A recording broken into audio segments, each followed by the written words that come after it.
جس فرقے کے بارے میں کہا کہ یہ فرقہ جنتی ہے، باقی اور جتنے فرقے ہیں جہنمی ہیں، ہم پورے یقین کے ساتھ یہ کہہ سکتے ہیں کہ الحمدللہ وہ جنتی فرقہ ہم ہی ہیں۔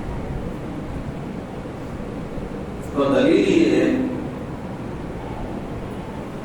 کہ ہمارے آقا صلی اللہ علیہ وسلم نے ایک پہچان بتائی۔ پوچھا گیا کہ جنتی فرقہ کون ہوگا؟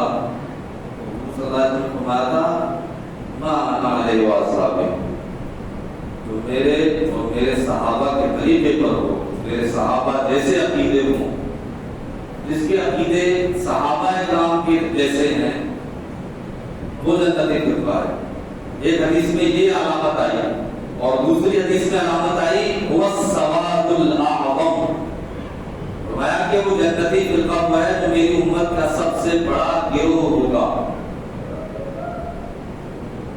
آپ دنیا کا جائزہ لیجیے اور پوری تاریخ پڑھ کر دیکھیے اسلام کی، جب سے اسلام شروع ہوا ہے سے کر اب تک، آپ کو معلوم ہو جائے گا کہ جو عقیدے ہمارے ہیں وہی عقیدے قرآن و حدیث سے ثابت اور ہر دور میں مسلمانوں کے عقیدے رہے۔ سنی صحیح العقیدہ مسلمانوں کے جو عقیدے رہے وہی ہمارے عقیدے ہیں، اور جن لوگوں نے اپنے پاس سے عقیدے گڑھ لیے، قرآن و حدیث کے خلاف عقیدے بنا لیے، آپ جانتے ہیں کہ وہ ایک مٹھی بھر جماعت ہے، مٹھی بھر لوگ ہیں، بس اس کے علاوہ دنیا میں کہیں ان کا نام و ذکر نہیں، چند لوگ ہیں بس۔ تو پتا چلا کہ زیادہ تر لوگ جو ہیں وہ اس طریقے پر ہیں جو صحابہ کرام رضی اللہ تعالی عنہ کے عقائد پر ہیں، اور وہ الحمدللہ ہم اہل سنت والجماعت ہیں۔ تو اس سے صاف ظاہر ہو گیا کہ جو سب سے بڑا گروہ ہوگا وہی ہم پر ہوگا، سواد اعظم۔ الحمدللہ ہم سواد اعظم ہیں۔ سواد کا معنی ہوتا ہے جماعت، گروہ۔ حضور نے فرمایا کہ سب سے بڑی جو جماعت ہوگی، سب سے بڑا جو گروہ ہوگا وہی ہم پر ہوگا۔ اور آپ دیکھ لیں کہ جو عقیدے ہمارے ہیں وہی مصر والوں کے بھی ہیں، وہی عرب والوں کے بھی ہیں۔ یہ صرف تھوڑے سے وہابی ہیں سعودی عرب اور اس کی چپیٹ میں آ کر، یا پھر ان سے گناہ ہونے والے جو ہندوستان میں کچھ وہابی غیر مقلد دیوبندی اہل حدیث ہے نا، یا قادیانی یا شیعہ جو بھی ہیں، یہ سب تھوڑے تھوڑے ہیں، یعنی سب ملا کر اہل سنت والجماعت کی تعداد کو نہیں پہنچ سکتے، سمجھ رہے ہیں؟ یہ چند لوگ ہیں بس۔ مجھے بتائیے کیا جامع ازہر میں یہ عقیدہ پڑھایا جاتا کہ حضور صلی اللہ علیہ وسلم سے توسل کرنا جائز نہیں ہے، حضور صلی اللہ علیہ وسلم کو مددگار بنانا ثابت نہیں، جائز نہیں ہے؟ کیا حضور صلی اللہ علیہ وسلم کسی کی مدد نہیں کر سکتے، حضور کو دور سے نہیں پکار سکتے، ہے نا، کسی کے تبرکات سے برکت حاصل نہیں کر سکتے، یہ عقیدہ نہیں پڑھایا جاتا۔ دنیا اسلام کی سب سے مشہور اور سب سے اولڈ یونیورسٹی جامع ازہر شریف، الازہر یونیورسٹی ان کیرو مصر میں ہے، جو سمجھ رہے ہیں؟ اس میں ہزاروں کی تعداد میں بچے نہیں پڑھتے ہیں، لاکھوں کی تعداد میں پڑھتے ہیں، ملین کے حساب سے بچے پڑھتے ہیں وہاں پر، ملین کے حساب سے۔ اس کا سلیبس ہم نے پڑھا ہے، ہمیں معلوم ہے، اس کا نظام، اس میں جو کتابیں جاتے ہیں سبجیکٹ، ان میں صاف صاف یہ پڑھایا جاتا ہے کہ چاروں اماموں میں سے کسی ایک امام کی تقلید ضروری ہے، اور جو اس سے خارج ہے، جو چاروں اماموں میں سے کسی ایک کی تقلید نہیں کرتا، وہ غیر مقلد وہابی ہے، وہ سنی نہیں ہے۔ ازہر میں یہی پڑھایا جاتا ہے کہ رسول کریم صلی اللہ علیہ وسلم سے توسل کرنا جائز ہے۔ ازہر میں یہی پڑھایا جاتا ہے کہ انبیاء غیب جانتے ہیں، اللہ تعالیٰ نے انہیں غیب دیا ہے، اللہ تعالیٰ نے انہیں اختیارات دیے ہیں، وہ ہمارے جیسے نہیں ہیں، ظاہری شکل و صورت میں ہمارے جیسے ہیں صرف، باقی ہمارے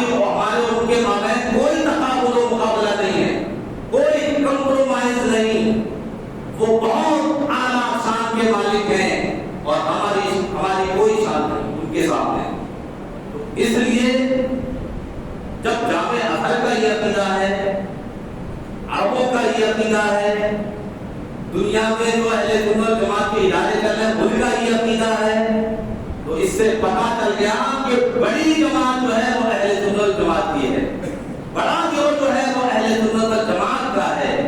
اور اس کے علاوہ جو بھی چاہے جس نے اپنا جو عقیدہ بنا لیا وہ اہل سنت والجماعت کے سامنے کوئی حیثیت نہیں رکھتے، یہ بس تھوڑے سے لوگ ہیں جو اپنے ایک دائرے میں رہتے ہیں، بس انہیں اپنے دائرے سے نکلنا چاہیے اور دیکھنا چاہیے کہ اہل سنت والجماعت کے عقیدے کیا ہیں۔ اور میرے آقا صلی اللہ علیہ وسلم نے جس گروہ کے بارے میں فرمایا کہ وہ جنتی گروہ ہے وہ الحمدللہ اہل سنت والجماعت۔ اہل سنت والجماعت اپنے عقائد صحیحہ حقہ کے ذریعے پہچانے جاتے ہیں۔ سنیوں کے جو عقیدے ہیں، سنیوں کے عقیدے، سنی کس کو کہتے ہیں؟ جو نبی کریم صلی اللہ علیہ وسلم کی سنت پر چلتا ہو، اس کا عقیدہ حضور کی سنت کے مطابق ہو۔ اہل سنت والجماعت کا مطلب ہوا نبی کریم صلی اللہ علیہ وسلم کی سنت پر چلنے والا اور جماعت صحابہ کے طریقے پر چلنے والا۔ تو جماعت کا مطلب ہے جماعت صحابہ اور سنت کا مطلب ہے طریقہ نبی صلی اللہ علیہ وسلم۔ تو جو نبی کریم صلی اللہ علیہ وسلم کے طریقے پر ہوگا اور صحابہ کرام کے طریقے پر ہوگا وہ سنی ہے، وہ سنی ہے۔ تو اہل سنت کے کچھ مشخصات ہیں، کچھ ان کی امتیازی چیزیں ہیں، کچھ ایسی چیزیں جن کے ذریعے وہ دوسروں سے ممتاز ہو جاتے ہیں، دور سے پہچانے جاتے ہیں۔ وہ ہیں ان کے عقائد، ان کے معاملات، ان کے طریقے جن پر وہ چلتے ہیں، جن پر عمل کرتے ہیں، جن کے ذریعے دوسروں سے امتیاز ہو جاتا ہے۔ انہی عقائد میں سے ایک عقیدہ آج میں آپ کے سامنے لے کر حاضر ہوا ہوں، جو بخاری شریف، مسلم شریف اور دوسری کتب صحیحہ میں موجود احادیث سے ثابت ہے اور قرآن سے بھی ثابت ہے نا۔ کیا عقیدہ ہے کہ ہمارے نبی صلی اللہ علیہ وسلم کو اللہ تعالیٰ نے حاضر و ناظر بنایا ہے، حاضر و ناظر بنایا ہے۔ اب دیکھیے عربی کے دو لفظ ہیں، حاضر ناظر۔ حاضر کا معنی کیا ہوتا ہے؟ جو موجود ہو، حاضر کا معنی موجود، حاضر کا معنی موجود، ناظر کا معنی دیکھنے والا، نظر سے بنا، نظر سے دیکھنے والا ہے نا۔ تو ہمارے نبی صلی اللہ علیہ وسلم حاضر بھی ہیں اور ناظر بھی ہیں، حاضر بھی ہیں، ناظر بھی ہیں۔ تو آپ کہیں گے وہ تو ہم ہی ہیں، تو کیا آپ بھی تو یہاں حاضر ہیں اور دیکھ بھی رہے ہیں تو ناظر بھی ہو گئے ہے نا۔ ہم میں سے ہر آدمی اس وقت یہاں پر حاضر بھی ہے اور اگر اس کی آنکھیں سلامت ہیں تو ناظر بھی ہے، دیکھ رہا ہے۔ لیکن یہ مطلب نہیں ہے ایسے تو ہر انسان حاضر و ناظر ہو جائے گا۔ مطلب یہ ہے کہ ہمارے نبی صلی اللہ علیہ وسلم ایک جگہ پر رہ کر پوری دنیا کو دیکھ لیتے ہیں، یہ مطلب ہے حاضر و ناظر کا۔ ایک جگہ پر رہ کر پوری دنیا کا مشاہدہ کر لیتے ہیں۔ اللہ نے محبوب کو وہ غیب دیا ہے، بیٹھے ہیں مدینے میں، زمانے کی خبر ہے۔ یہ عقیدہ ہے اہل سنت والجماعت کا، اور وہابی اس عقیدے کا انکار کرتے ہیں۔ وہابیوں کے king of the Wahhabi, founder the Wahhabism, اسماعیل دہلوی، ہندوستان کے سب سے پہلے وہابیت پھیلانے والے اسماعیل دہلوی، انہوں نے اپنی کتاب تقویۃ الایمان کے اندر لکھا ہے کہ جو کسی نبی یا ولی کو حاضر و ناظر سمجھے وہ مشرک ہو گیا۔ والعیاذ باللہ، معاذ اللہ رب العالمین۔ ان کے کہنے کے مطابق اگر کوئی شخص یہ عقیدہ رکھتا ہے کہ حضور صلی اللہ علیہ وسلم حاضر و ناظر ہے تو وہ اسلام سے نکل گیا، اسلام سے نکل گیا۔ یعنی اسلام سے نکالنے کی ان کے پاس توپ تھی، توپ، جس کو چاہتے تھے وہ توپ کا رخ جس طرف کر دیا، سب کو نکال دیا اسلام سے۔ یہ اتھارٹی کس نے دی انہیں؟ اسلام سے نکالنے کی، مشرک بنانے کی۔ پوری امت مسلمہ کو اسماعیل دہلوی نے سوائے چند جو ان کے طریقے پر تھے سب کو کافر ٹھہرایا۔ نہیں دیکھا کہ میں جو کافر ٹھہرا رہا ہوں یہ کیوں ٹھہرا رہا ہوں، اور یہ نہیں دیکھا کہ آقا علیہ السلام کو تسلیم کا ارشاد ہے کہ اگر کسی مسلمان نے دوسرے مسلمان کو کافر کہا تو دو حال سے خالی نہیں ہے، یا تو جس کو کافر کہا ہے وہ کافر ہوگا تو کوئی بات نہیں، اور اگر جس شخص کو کافر کہا ہے وہ کافر نہیں ہے تو کفر پلٹ کر کہنے والے کی طرف آ جائے گا، سمجھے؟ تو جس نے کافر کہا وہ خود کافر ہو جائے گا۔ آپ سوچئے اسماعیل دہلوی نے صحابہ کرام تک کو نہیں چھوڑا، بزرگان دین کو نہیں چھوڑا، کیوں ان بزرگوں کے ان کا یہ عقیدہ تھا کہ حضور سرکار مدینہ صلی اللہ علیہ وسلم حاضر و ناظر ہیں۔ اور آسان انداز میں سمجھا رہا ہوں میں، آپ سمجھ میں آ رہی بات ہے نا؟ ہندوستان میں جو وہابیت پھیلی ہے یہ اسماعیل دہلوی کے ذریعے پھیلی۔ اسماعیل دہلوی نے اپنی کتاب لکھی تقویت الایمان، جو آج آپ کہیں سے بھی منگا سکتے ہیں، کتاب مل جائے گی آپ کو، یہ تقویت الایمان ہے نا؟ اس کا مطلب تھا کہ ایمان کو مضبوط کرنے والی کتاب۔ لیبل کیا ہے اور اندر کیا ہے؟ نام یہ ہے کہ یہ کتاب اسلام کو ایمان کو مضبوط کرے گی، اور اندر اسلام کو منظم کیا گیا ہے کہ کسی کو چھوڑا نہیں ہے۔ کوئی بازار میں چلا گیا تو کافر، کسی نے دور سے یا رسول اللہ کہہ دیا تو کافر، کسی نے یا قول مدد کہہ دیا تو کافر، مشرک، سب کو تو اسلام سے نکال دیا۔ اور ایک بات اور بتاؤں، اسماعیل دہلوی نے ایک بات اور کہی، اب سوچئے، پتا نہیں بھانگ کھا کر کتاب لکھی تھی، کیا کہا تھا؟ کیا لکھا ہے؟ قیامت کی نشانیوں میں سے یہ ہے کہ قیامت کے قریب ایک خوشبودار ہوا چلے گی۔ آپ سنتے ہوں گے بات، جو مسلمانوں کی بغلوں کے نیچے سے نکلے گی، اور اسے جو مسلمان چھوڑے گا اس کا انتقال ہو جائے گا۔ پوری دنیا میں سارے مسلمان چلے جائیں گے، زمین پہ کون بچیں گے؟ کافر ہی کافر، یہاں تک کہ زمین پر کوئی اللہ اللہ کہنے والا بھی نہیں بچے گا، تو پھر قیامت آئے گی۔ تو جب تک الحمدللہ اس دھرتی پر سنی موجود ہیں قیامت نہیں آئے گی۔ یاد رکھیے، قیامت کب آئے گی؟ جب کوئی مسلمان باقی نہیں رہے گا۔ یہ حدیث ہے جو سنی ہوگی آپ نے، یہ تو حدیث ہے، اس کا کوئی انکار نہیں کر سکتا۔ لیکن اب سنیے اسماعیل دہلوی صاحب کا اس پر ریمارک کیا لکھتے ہیں، وہ کیا کہتے ہیں؟ کہتے ہیں سو پیغمبر خدا صلی اللہ علیہ وسلم کے فرمانے کے مطابق ایسا ہو چکا، لا حول ولا قوت الا باللہ۔ بات سمجھے کہاں پہنچ گئی؟ انہوں نے کہا ایسی ہوا چل چکی، اور جب ہوا چل چکی تو سارے مسلمان ختم ہو چکے، اب جو بھی ہیں وہ سب کافر ہیں۔ تو کوئی ان سے پوچھتا جناب پھر آپ کیا ہیں؟ آپ بچ گئے نا وہ ہوا چلی تو؟ حضور نے فرمایا جو بچ جائیں گے وہ کافر ہوں گے، تو آپ کون ہیں؟ یہ بھی نہیں دیکھا کہ یہ کیا ہو رہا ہے، یہ حکم لگے گا کہاں؟ کسی نے کیا خوب کہا ہے، اے چشم شعلہ بار ذرا دیکھ تو صحیح، اے چشم شعلہ بار ذرا دیکھ تو صحیح، یہ گھر جو جل رہا ہے کہیں تیرا گھر نہ ہو۔ سمجھ رہے ہیں؟ یہ گھر جو جل رہا ہے کہیں تیرا گھر نہ ہو۔ تو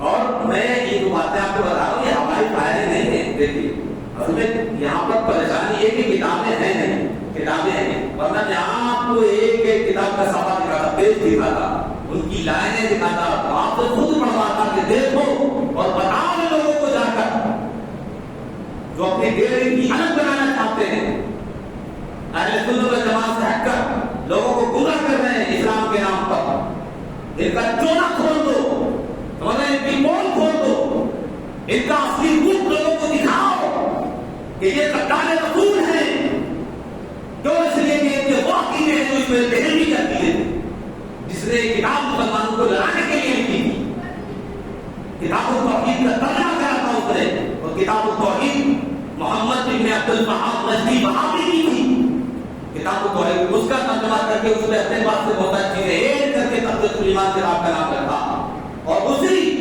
کتاب التوحید جو آج سعودی حکومت کی ہوئی ہے جس پر یہ وہابی فکر پر بنیاد رکھی ہوئی ہے، حرم شریف پر قابل ہو گئے یہ لوگ،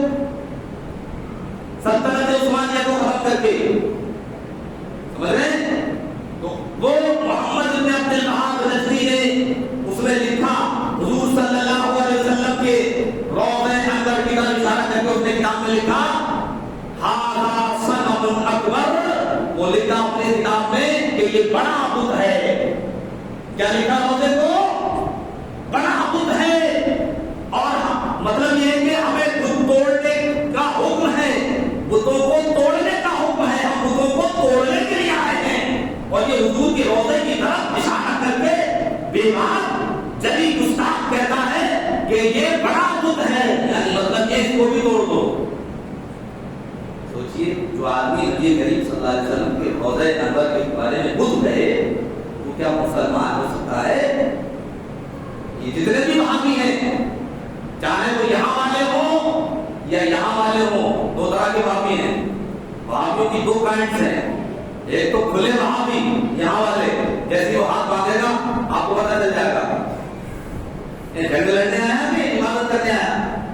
یہ لنگر تھوڑی ہے، یہ اللہ کی بارگاہ ہے جہاں ہاتھ باندھ کر کے ادب سے کھڑے ہوتے ہیں. سمجھ رہے ہیں؟ یہاں ہاتھ باندھ کر ادب سے کھڑا ہوا جاتا ہے. چاہیے والے وہابی تو یہ کھلے ہوئے وہابی یہاں ہاتھ باندھے پتہ چل گیا. اور ایک وہابی جو بنتے ہیں وہ ہے چھپے ہوئے وہابی، ان کا حملہ سخت ہے، وہ پہچاننے میں نہیں آتے جلدی. اس لیے ہمارے علماء کو کہتے ہیں گلابی وہابی، گلابی وہابی پہچاننے میں نہیں آتے. لیکن یہ دونوں اسماعیل دہلوی کو اپنا پیشوا اور امام مانتے ہیں. اسماعیل دہلوی کی عقائد و نظریات پر ہے، ان کا اختلاف عمل میں ہے، عقیدے میں کوئی اختلاف نہیں، ایک ہی جیسا عقیدہ، کیونکہ سب اسماعیل دہلوی کو فالو کرتے ہیں. اسماعیل دہلوی کو فالو کرتے ہیں. اسماعیل دہلوی کا علماء نے جب گرد کیا تھا، جن میں سب سے بہتر مجاہد آزادی جنہیں کالے پانی اٹھانا گیا انگریزوں کے خلاف جہاد کا خطبہ دینے کی وجہ سے، حضرت امام اعلی حضرت امام المنطق والفلسفہ والاصول والکلام حضرت امام خیر آبادی علیہ رحمۃ والرضوان ہے نا، حضرت امام خیر آبادی، حضرت امام خیر آبادی خیر آباد کے ہیں، حضرت امام خیر آباد انہوں نے سب سے بہتر اس کا رد کیا ہے نا. نہیں فضل حق نام ہے، فضل حق امام فضل حق خیر آبادی علیہ رحمۃ اللہ، آپ ان کی ہسٹری پڑھیے. انہوں نے اس میں دہلی سے جامع مسجد میں مناظرہ کیا، دہلی کی جامع مسجد، اور بتایا کہ دہلی اس کتاب میں کفری عقیدے ہیں اور ان کا جواب نہیں دے سکا اور آپ نے اسے جواب دیا. بہرحال یہ تو بہت بڑی تاریخ ہے پھر کبھی. لیکن میں بتاؤں آپ کو کہ یہ وہابیت کہاں سے شروع ہوئی اور کیسے ان کے عقیدے ہیں. وہ اپنی کتاب میں لکھتا ہے کہ اگر کسی نبی اور ولی کو حاضر و ناظر مان لیا جائے تو یہ شرک یعنی شریف. اگر کوئی آدمی یہ عقیدہ رکھتا ہے کہ ہمارے حضور صلی اللہ علیہ وسلم ایک جگہ رہ کر پوری دنیا کا مشاہدہ کر سکتے ہیں، ایک جگہ رہ کر لوگوں کی آوازیں سن سکتے ہیں، ہے نا، دیکھ سکتے ہیں، آپ چاہیں تو تشریف لے جا سکتے ہیں. اگر کوئی عقیدہ رکھے تو اسماعیل دہلوی کے مطابق وہ انسان اسلام سے نکل گیا، اور جبکہ قرآن حدیث سے عقیدہ ثابت ہے. میں زیادہ تفصیل میں نہ جا کر آپ کو اس عقیدے کے تعلق سے قرآن پاک کی آیت اور بخاری شریف اور مسلم شریف سے حدیثیں آپ کے سامنے پیش کروں. قرآن پاک میں اللہ تعالیٰ نے فرمایا، وہی جو آیت پڑھی تھی ہم نے آپ کے سامنے سورہ فتح 27 کا سپارہ، اللہ تعالیٰ فرماتا ہے اِنَّا أَرْسَلْنَاكَ شَاهِدًا وَمُبَشِّرًا وَنَذِيرًا. اور 22 سپارے میں بھی ہے یا ایھا النبی اِنَّا أَرْسَلْنَاكَ شَاهِدًا وَمُبَشِّرًا وَنَذِيرًا. اے محبوب، اے نبی، ہم نے آپ کو شاہد بنا کر بھیجا، شاہد بنا کر بھیجا، اور جنت کی بشارت دینے والا اور دوزخ سے ڈرانے والا بنا کر بھیجا. یعنی حضور صلی اللہ علیہ وسلم شاہد بن کر تشریف لائے اور جنت کی خوشخبری دینے کے لیے تشریف لائے اور جہنم کے عذاب سے ڈرانے کے لیے تشریف لائے. اب دیکھیے لفظ شاہد کا کیا معنی ہوتا ہے؟ عربی زبان میں شاہد کے دو معنی ہوتے ہیں. شہیدہ یشہد شہود، اس کا معنی ہے حاضر، اور شہیدہ یشہد شہادت، اس کا معنی ہے گواہ. اس کا معنی ہے گواہ. ایک معنی اس کا گواہ ہے اور ایک معنی حاضر ہے.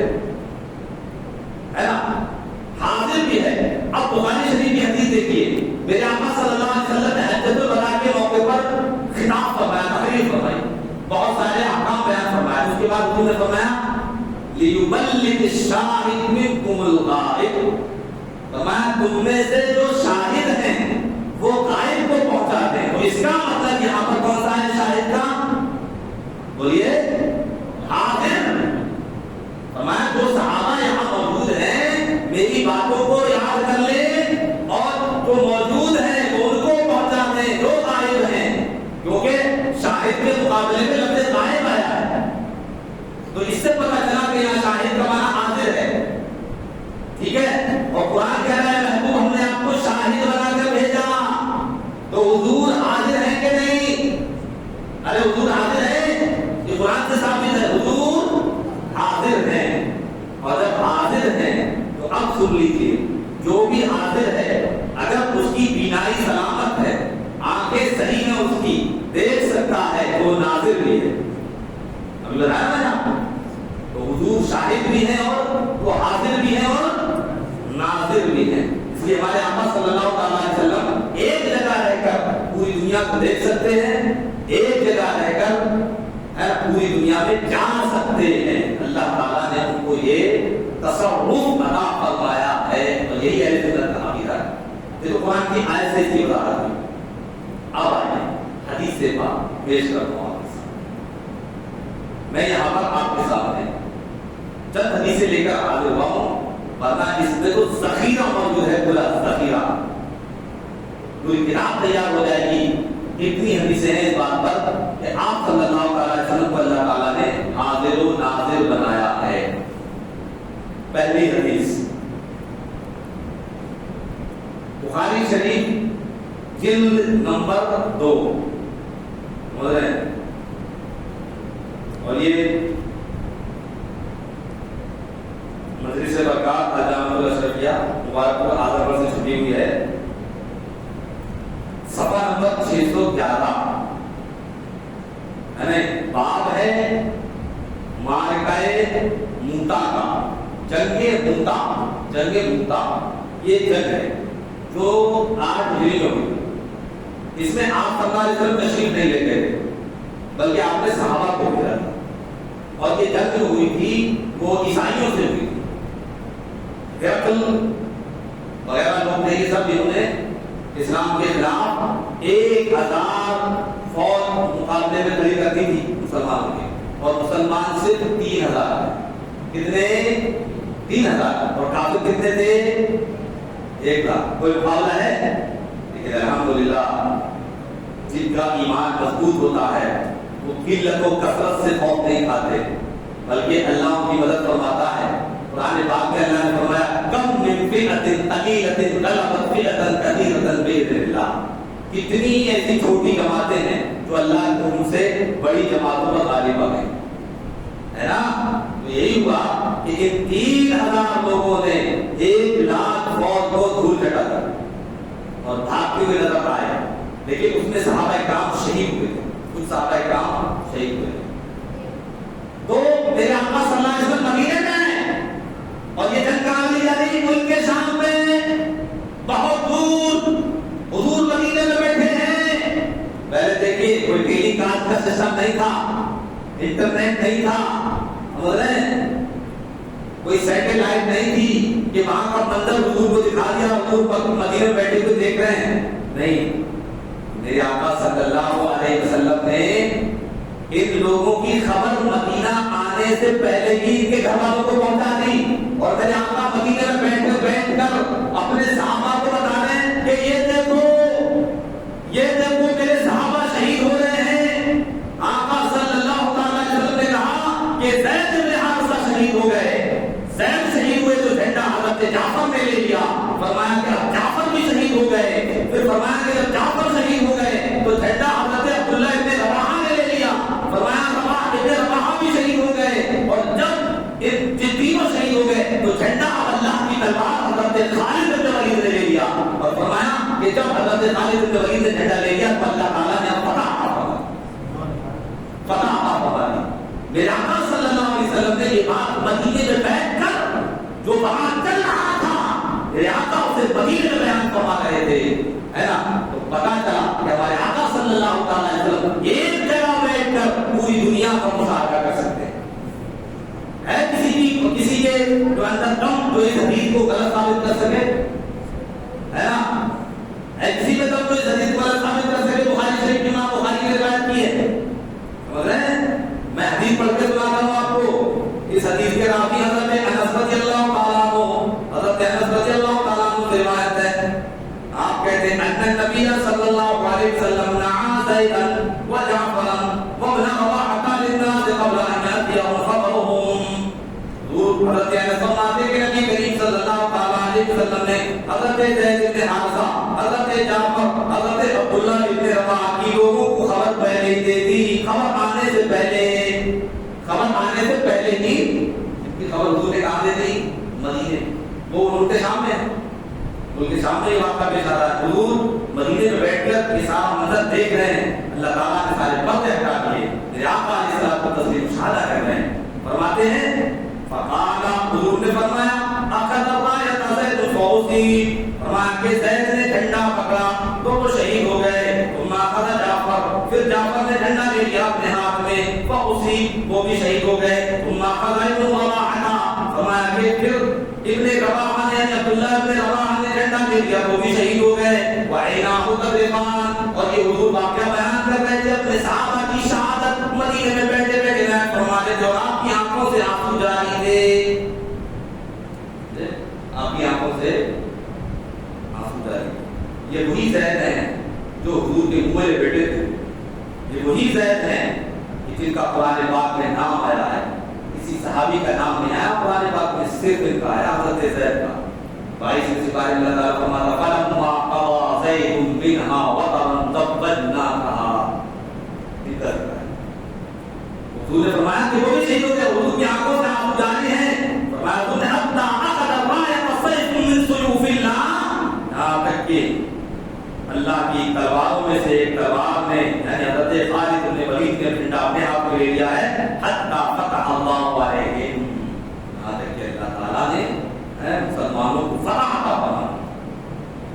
دیکھیے مدینے میں رہ کر آقا صلی اللہ علیہ وسلم نے پورا منظر اپنی آنکھوں سے ملاحظہ فرمایا کہ نہیں؟ تو سمجھ میں آئی بات؟ تو ہمارا عقیدہ کیا نکلا کہ ہمارے آقا صلی اللہ علیہ وسلم بولیے کیا ہے؟ حاضر و ناظر ہیں. اور یہی امام بخاری کا بھی عقیدہ ہے. انہوں نے اپنی کتاب میں حدیث روایت کی، ان کا بھی یہی عقیدہ ہے. اب جو امام ہر بات میں امام بخاری کی بات مانتا ہے اسے چاہیے کہ اپنا عقیدہ بھی امام بخاری کے مطابق کرے، ہے نا. اور پھر دعویٰ کرتے ہو کہ حدیث بخاری سے لاؤ، حدیث مسلم سے لاؤ، صحیحین سے لاؤ، ہم تو بخاری کی مانیں گے، ہم کسی کو نہیں مانیں گے. میں کہتا ہوں کہ حدیث کیوں چھوڑ دیتے ہو؟ کیا یہی طریقہ اپناؤ گے؟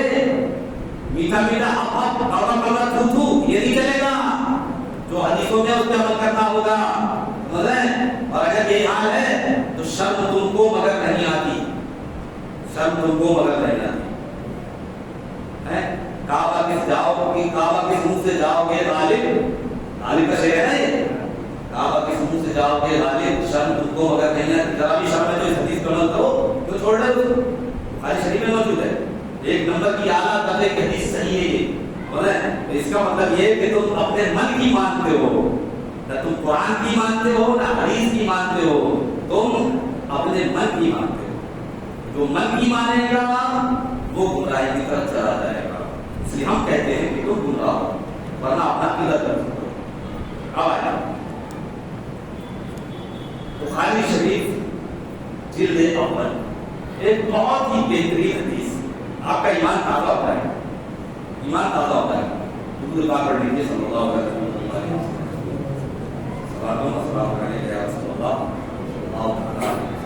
یہ ہے دیکھیے بخاری شریف والیوم نمبر 1 الجلد المجلد الاول پہلی جلد ہے. اس میں تو اتنی زبردست حدیث امام بخاری نے روایت کی ہے کہ دعائیں کر لیں امام بخاری کے لیے. اللہ امام بخاری کی قبر اطہر پر موسلادھار رحمت کی بارش فرمائے. الحمدللہ اتنی پیاری حدیث انہوں نے روایت کی ہے. تو یہ بخاری شریف جلد اول صفحہ نمبر 310، صفحہ نمبر 310. یہ حدیث روایت ہے حضرت سیدنا ابو ہریرہ رضی اللہ عنہ. اب دیکھیں کتنی اچھی بہترین حدیث ہے. ماخذ ایمان روز وہابیت سوز کیا. حضرت ابو ہریرہ رضی اللہ تعالیٰ عنہ سے روایت ہے, آپ فرماتے ہیں بکر علی رسول اللہ صلی اللہ علیہ وسلم میں ایک زکات رمضان, آپ صلی اللہ علیہ وسلم نے رمضان کے مال زکات کی حفاظت پر مجھے مامور کیا. یعنی رمضان میں جو زکات کا مال اکٹھا ہوتا تھا بیت المال میں جمع ہوتا تھا, آقا صلی اللہ علیہ وسلم جمع فرماتے تھے. تو اس اناج آیا تھا نا, اناج آیا تھا غلہ, تو آقا علیہ السلام نے حضرت ابو ہریرہ کو اس کی دیکھ بھال کے لیے مامور فرما دیا. ابو ہریرہ اس کی دیکھ بھال کرتے ہو. تو حضرت ابو ہریرہ وہیں رہتے تھے, رات کو اس کی حفاظت کرتے تھے. ہو سکتا ہے کچھ اور وغیرہ کا لے رہا ہے کچھ اور. ہاں, حضرت ابو ہریرہ فرماتے ہیں فجاء فأتاني آتٍ, ایک شخص آیا, فجعل يأخذ من الطعام, اور وہ جو کھانے کا ڈھیر تھا, غلے کا ڈھیر تھا, اس میں سے بھرنے لگا. آپ نے دیکھا جو یہ نظارہ, فأخذته, میں نے اس کو پکڑ لیا. وقلت, اور میں نے کہا واللہ لا أرفعنك إلى رسول الله, خدا کی قسم میں تجھے پکڑ کے حضور کی بارگاہ میں لے جاؤں گا, حضور کے سامنے پیش کروں گا کہ تو غلہ چرانے آیا تھا. فقال تعنی, اس نے کہا مجھے چھوڑو, مجھے جانے دو. فإنی محتاج, میں فقیر ہوں, میرے پاس کچھ نہیں ہے. وعلی عیال, اور کہا میرے بچے بے سہارا ہیں, بھوکے ہیں, پریشان ہیں, مجھے جانے دو, مجھے غلہ لے کر جانے دو. وَلِحَاجَةٌ شَدِيدًا, اور میں بہت پریشان ہوں. تو اپنا ٹکڑا اترے ہو جا. حضرت ابو ہریرہ رضی اللہ تعالیٰ عنہ کا دل مسیح گیا, جان دیا, چھوڑ دیا. فرماتے فَخَلَّيْتُ عَنْهُ, میں نے اس کا راستہ صاف کر دیا اور وہ چلا گیا. فَأَصْبَحْتُ, یہ واقعہ رات کا. دیکھیے رات کے اندھیرے میں واقعہ پیش آیا, رات کے اندھیرے میں واقعہ پیش آیا. حضور موجود نہیں تھے وہاں پر, حضور اپنے گھر پہ تھے, حضرت ابو ہریرہ دوسری جگہ پہ. رات میں واقعہ پیش آیا. یہ واقعہ جب پیش آیا تو اس کو صرف حضرت ابو ہریرہ جانتے تھے اور کوئی نہیں جانتا تھا, اور نہ حضور تک خبر پہنچائی گئی تھی. کیونکہ جب معلومی واقعہ ہی آپ کے ساتھ پیش آیا اور آپ نے کسی کو بتایا بھی نہیں, تو پھر کیسے جو ہے جا کے بتا دیتا کوئی. کہتے میں نے اس کو چھوڑ دیا, پھر صبح حضور کی بارگاہ میں حاضر ہوا. فقال النبی صلی اللہ علیہ وسلم, یا آپ دیکھیے حضرت ابو ہریرہ تو یہ کہہ رہے تھے کہ میں جا کے حضور کو بتاؤں گا کہ حضور ایسا ایسا واقعہ پیش آ گیا تھا. کیونکہ مجھے جب اس پر معمول کیا ہے تو میری ذمہ داری بنتی ہے کہ میں ساری باتوں کی خبر دوں حضور کو, تاکہ حضور صلی اللہ علیہ وسلم اس کا کوئی انتظام فرمائیں. لیکن کیا ہوا, جیسے حضرت ابو ہریرہ ملے, میرے آقا نے فرمایا یا ابا ہریرہ ما فعل عصیک البارحہ, فرمایا کہ تمہارے رات کے چور کا معاملہ کیا ہے, بتاؤ. ارے ابھی بولو گے تو سبحان اللہ. میرے آقا صلی اللہ علیہ وسلم کو کسی نے نہیں بتایا, لیکن کہتے ہیں ابو ہریرہ تمہارا جو رات چور آیا تھا اس کا کیا ہوا, اس کا معاملہ کیا ہے. اللہ.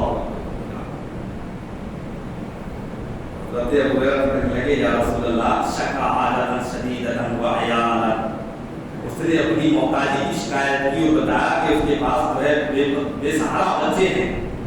فَرَحِمْتُهُ, تو مجھے ترس آ گیا. فَخَلَّيْتُ سَبِيلَهُ, میں نے اسے جانے دیا. اب دیکھیے یہ بات کس نے کہی, حضرت ابو ہریرہ. لیکن آگے کی سنیے, میرے آقا صلی اللہ علیہ وسلم تو دلوں کے حالات سے بھی واقف, دلوں کے حالات سے بھی واقف ہیں.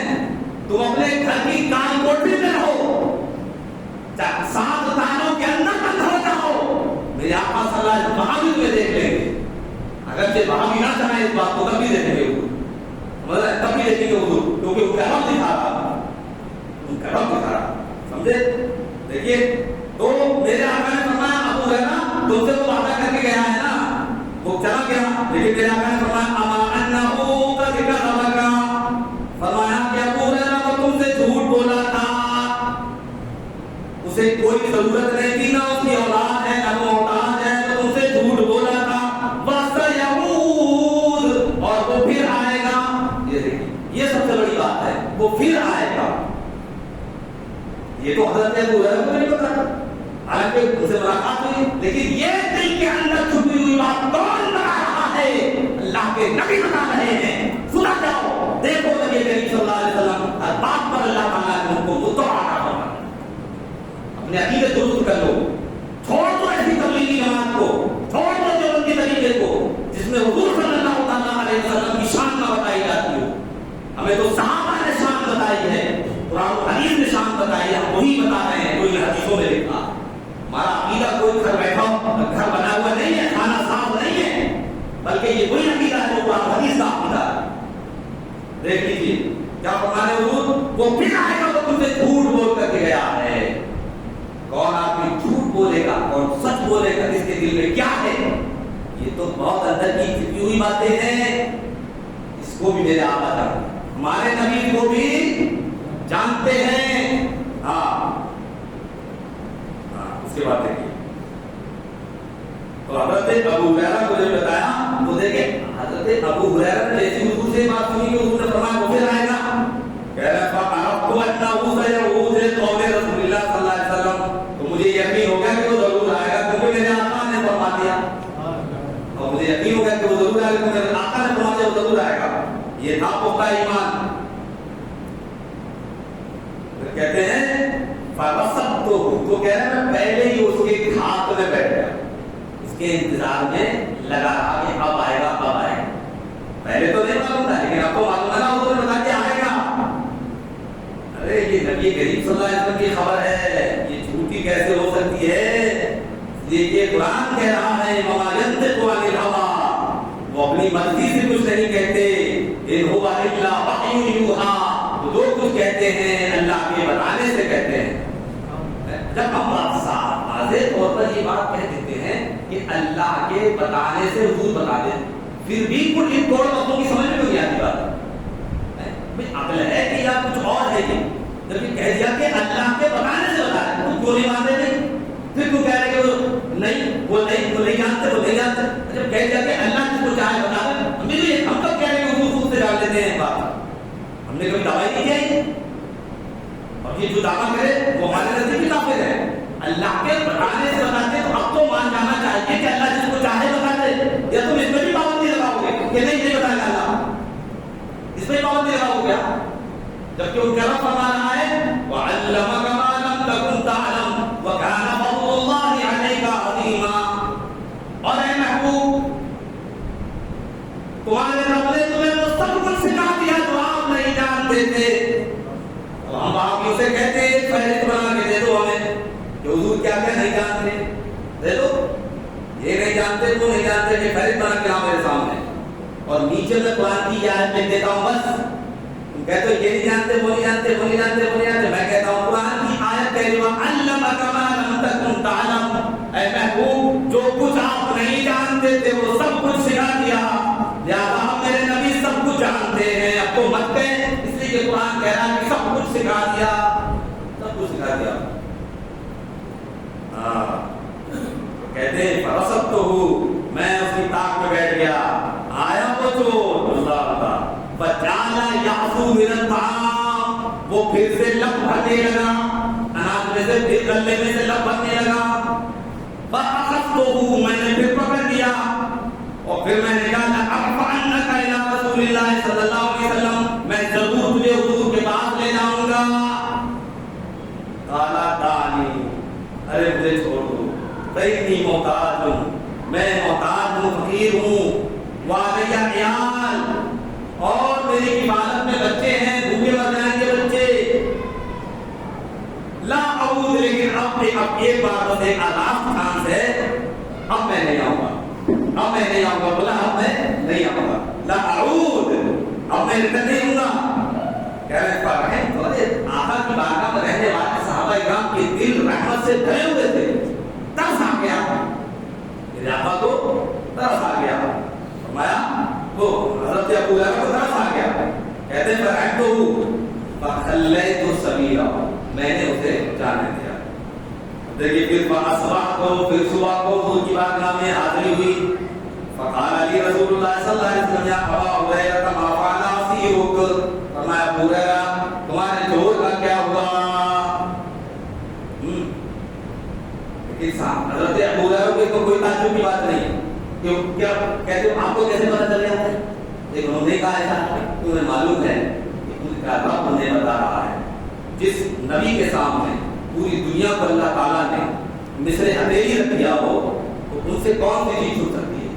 وہ تو پوری دنیا کا مشاہدہ کر رہے ہیں، اپنی چشمان مبارک سے دیکھ رہے ہیں، ہے نا، سب کچھ پتا ہے میرے آقا صلی اللہ علیہ وسلم. تو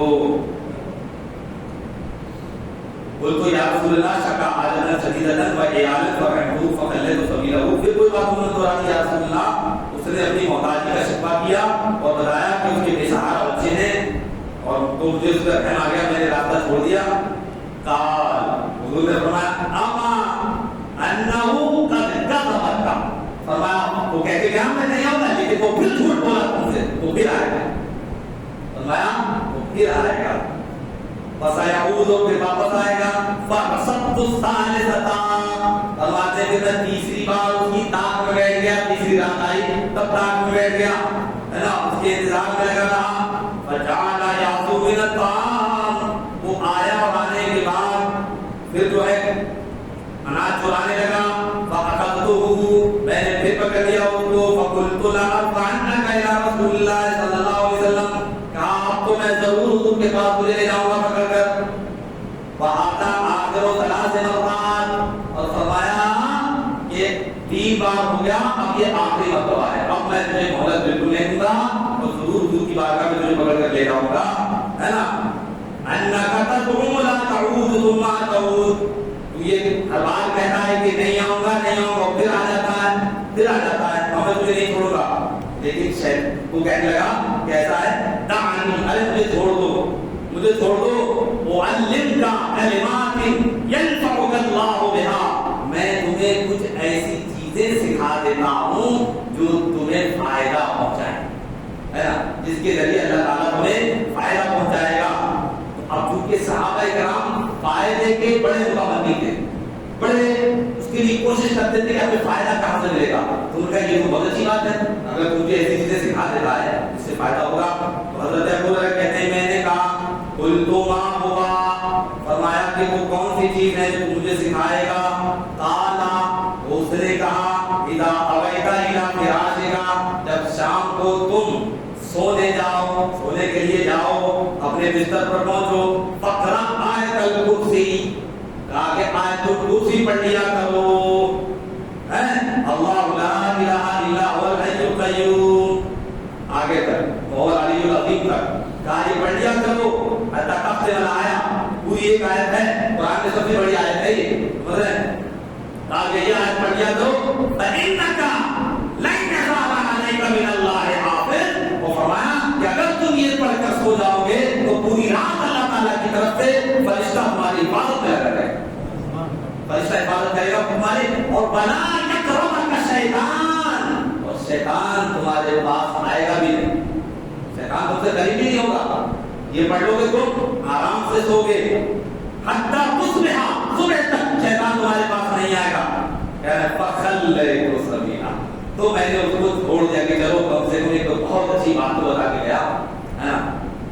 کہتے ہیں قال علی رسول اللہ صلی اللہ علیہ وسلم ما قال فی الباریا. پھر جب فاصبات اور اس صبح کو جو ہے ملاقات ہوئی حضور سے، تو حضور نے اس سے فرمایا ما قال فی الباریا، فرمایا کہ تمہارے چور نے رات کیا کہا. دیکھیے اب حضور نے یہ نہیں کہا، پہلے حضور فرماتے تھے کہ تمہارے چور کا کیا ہوا، یہ آپ کہہ رہے ہیں حضور نے تمہارے چور نے کیا کہا. سوچئے، یعنی میرے آقا صلی اللہ علیہ وسلم کو یہ بھی معلوم ہو گیا کہ اس رات معاملہ کچھ الگ ہوا ہے.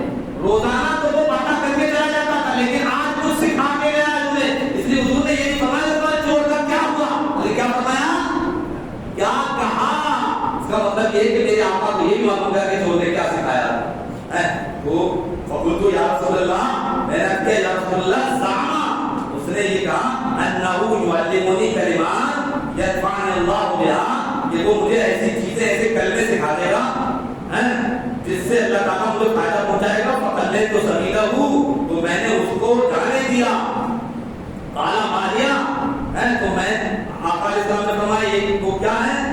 قال، آپ نے فرمایا قال علی، اس نے مجھ سے شیطان کو شخص نے مجھ سے کہا تھا اذا اویت الی فراشک کہ جب تو اپنے بستر پر جائے فقرا آیت الکرسی من اولها حتى تختم الآیہ آیت الکرسی کو تم پڑھو اور اس کے بعد اور اس سے اس نے یہ کہا نہیں یزال علیک باللہ حافظ ایک حفاظت کرنے والا پوری رات تمہاری حفاظت کرے گا اور شیطان تم سے قریب نہیں ہوگا صبح تک تم آرام سے سو گے.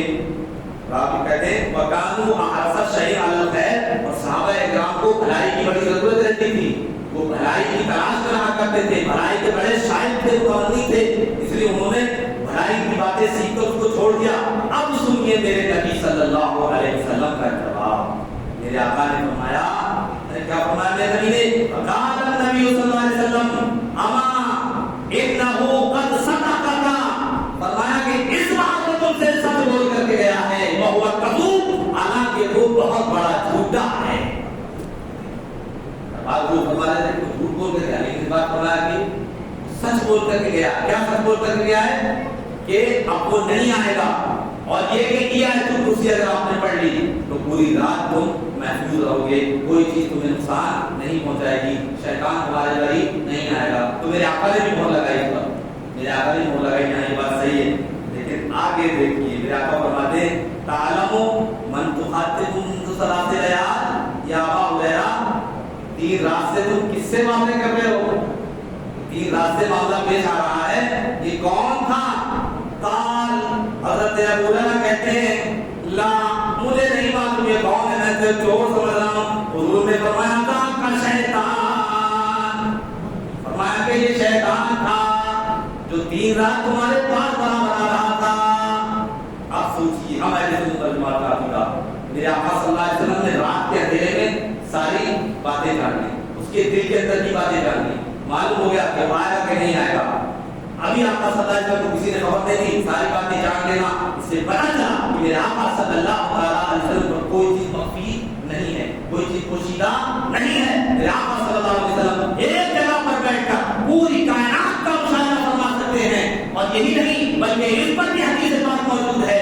حضور فرماتے ہیں کہ اللہ تعالیٰ نے اس دنیا کو, پوری کائنات کو میرے لیے میری آنکھوں کے سامنے ایسے رکھ دیا ہے, میں پوری دنیا کو ایسے دیکھ رہا ہوں قیامت تک ہونے والی تمام چیزوں کو, جیسے تم میں سے کوئی, جیسے میں اپنی آپ کی ہتھیلی کو دیکھ رہا ہوں, میں ایسے دیکھ رہا ہوں جیسے اپنے ہاتھ کی ہتھیلی کو. بتائیے یہ نبی کریم صلی اللہ علیہ وسلم فرمان ہے. اب جب میرے آقا صلی اللہ علیہ وسلم پوری کائنات کو ہاتھ کی ہتھیلی کی طرح دیکھ رہے ہیں تو کوئی چیز معافی کیسے رہ سکتی ہے نا. اس کے لیے تو امام اہل سنت, امام عشق و محبت, امام العاشقین سیدی سرکار اعلیٰ حضرت فاضل بریلوی علیہ رحمۃ اللہ نے عشق رسالت میں ڈوب کر کیا کہا ہے, فرماتے ہیں دور و نزدیک کے سننے والے مکان, دور و نزدیک کے سننے والے مکان, کان لعل کرامت کے لاکھوں سلام, کان لعل کرامت کے لاکھوں سلام. اور فرمایا عرش کا فرش ہے جس کے زیر زمین, عرش کا فرش ہے جس کے زیر زمین, اس کی قاہر ریاست پہ لاکھوں سلام, اس کی قاہر ریاست پہ لاکھوں سلام. اور فرماتے ہیں کہ شش جہت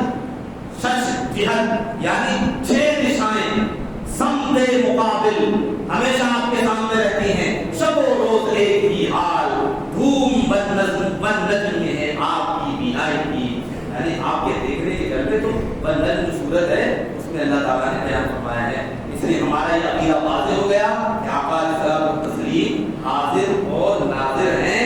آقا علیہ الصلوۃ والتسلیم ایک جگہ پر رہ کر اب بھی ہمارے نبی صلی اللہ علیہ وسلم وصال کے بعد بھی میرے آقا علیہ الصلوۃ والتسلیم مدینے میں رہ کر پوری دنیا کا مشاہدہ کرتے ہیں, اور جہاں آپ جانا چاہتے ہیں وہاں چلے جاتے ہیں, جہاں جانا چاہتے ہیں وہاں چلے جاتے ہیں, اور ساری باتیں سنتے ہیں میرے آقا صلی اللہ علیہ وسلم. یہی ہمارا عقیدہ ہے نا, کیونکہ ہمارے آقا صلی اللہ علیہ وسلم مزار مبارک میں ایسے ہی باحیات ہیں جیسے آپ کی ظاہری زندگی تھی ہے نا. کیونکہ حضرت سعید بن مسیب جو بہت بڑے تابعی ہیں, خیر تابعی کا لقب جن کو امام احمد بن حنبل نے دیا ہے, تابعی میں سب سے بہتر اور بہت ہی پرہیزگار تھے, جلیل القدر کبار صحابہ سے ملاقات ان کو حاصل ہے, اور بخاری میں تو ان کا نام بے شمار مقامات پہ آیا ہے. واقعہ کربلا کے بعد جو یزید نے لشکر بھیجا تھا اور مدینہ شریف میں مسجد نبی میں گھوڑے بنوائے اور وہاں 3 دن تک نماز نہیں ہونے دی تھی، تو آپ وہیں تھے حجرہ مبارک کا روضہ مبارک کے پاس. آپ کہتے ہیں کہ جب نماز کا وقت آتا تھا تو میں روضہ انور سے اذان و اقامت کی آواز سنتا تھا. دور کے روضے سے اذان و اقامت کی آواز آتی تھی. مجھے بتاؤ اذان و اقامت کون کہے گا؟ ارے جو زندہ ہوگا. پتا چلا میرے آقا صلی اللہ علیہ وسلم اپنے روضہ انور میں ایسے ہی باحیات ہیں حقیقی زندگی کے ساتھ، ہے نا، جیسی زندگی آپ کی قبل وصال تھی. اور یاد رکھیے شہیدوں کی زندگی تو قرآن سے ثابت ہے. اگر کوئی شہیدوں کی زندگی کا انکار کر دے تو کافر ہو جائے گا، کیونکہ قرآن نے خود کہا ہے وَلَا تَقُولُوا لِمَن يُقْتَلُ فِي سَبِيلِ اللَّهِ أَمْوَاتٌ، جو لوگ اللہ کی راہ میں شہید کیے گئے انہیں مردہ مت کہو، بل احیاء، وہ زندہ ہیں، وَلَٰكِن لَّا تَشْعُرُونَ، لیکن تم ان کی زندگی کو سمجھ نہیں سکتے. تو شہیدوں کی زندگی تو قرآن سے ثابت، اور انبیاء علیہ السلام کی زندگی شہیدوں سے بڑھ کر ہے. ان کی زندگی تو شہیدوں سے بڑھ کر، کیونکہ انبیاء کا مرتبہ شہیدوں سے بڑا ہے. تو جب شہیدوں کی زندگی قرآن سے ثابت، تو ہمارے آقا صلی اللہ علیہ وسلم کی زندگی اور دوسرے انبیاء کی زندگی اس سے بڑھ کر ہے. مطلب وہ جیسے دنیا میں تھے ویسے ہی اپنے قبر اطہر میں موجود ہیں. علماء کرام نے اس پر کتابیں لکھی ہیں. تو یہ بات بہت ساری حدیثیں ہیں. ایک وہ بخاری شریف کو جنگ خیبر کا واقعہ حضور صلی اللہ علیہ وسلم نے ایک دن پہلے ہی بتا دیا کہ ابو جہل کا یہاں مت گرے گا، اللہ کا تو یہاں مت گرے گا. تو میرے آقا صلی اللہ علیہ وسلم جیسا فرمایا تھا ویسے ہوا. مسلم شریف میں حدیث موجود ہے آدھا مسرہ فلاں و آدھا مسرہ فلاں. تو یہ کون بتا سکتا ہے؟ یہ بھی بتا سکتا ہے کہ کل کی خبر ہے اور معلوم ہے آقا علیہ الصلوۃ والتسلیم کو کہ کل کیا ہونے والا ہے. الحمدللہ ہمارا عقیدہ بالکل روز روشن کی طرف ظاہر ہو گیا. پتا چلا کہ یہی صحابہ کا عقیدہ تھا اور یہی ہمارا عقیدہ ہے. اب جو اس کے خلاف ہے اس کا عقیدہ غلط ہے. اسے چاہیے کہ اپنے عقیدے سے توبہ کرے اور صحیح عقیدہ اختیار کرے. اللہ رب العزت دعا ہے کہ ہمیں صحیح معنوں میں اسلام پر چلنے کی توفیق عطا فرمائے، پروردگار عالم گمراہوں کو ہدایت عطا فرمائے، بھٹکوں کو راستہ عطا فرمائے، نبی کریم صلی اللہ علیہ وسلم کی محبت عطا فرمائے، رمضان کی اعمال فرمائے، ہمارا ایمان پر خاتمہ فرمائے. ان اللہ و ملائکتہ یصلون علی النبی یا ایھا الذین آمنوا صلوا علیہ وسلموا تسلیما.